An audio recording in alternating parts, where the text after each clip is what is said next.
Prejan Media TV yona gyosinzira tukwebaza tugamba ekyo kyokola okola kyansusso okubanga okyaje kumiddeko.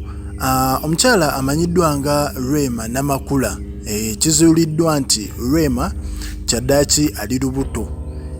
Ali lubuto lwa mwana mulenzi Dr. Hamza Ssebunya era nga kiteeberezebwa okuba nti luno olubuto luli myezi 2. Ffe tukuwa mawulire ge tuba tufunye olubuto luli myezi 2 era nga omu ku bantu abali close naye ye yasobodde okubanga ayogera ebintu bino era yagambye bw'ati nze nazaalako era singa omuntu yenna aba olubuto nsobola bulungi okumutegeera. Olaba Rema afunye omubiri ate asukkiridde okuyoya ebintu eby'enjawulo ekiraga nti ayinza okuba olubuto kuba ayagala nnyo engoye ennene wabula kirabika olubuto lwa myezi 2 oba 3 era bw'aba wakuzaala alina kuzaalira mu guno omwaka 22. Mwana gwe nkwesiga toyogera erinnya lyange.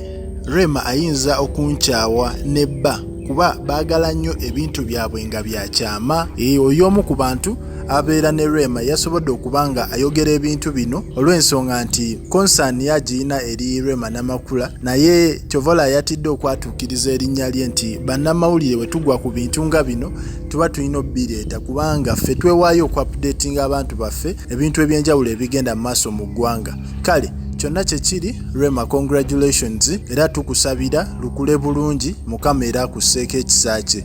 Ku Prejan Media TV likinga, commentinga, subscribinga.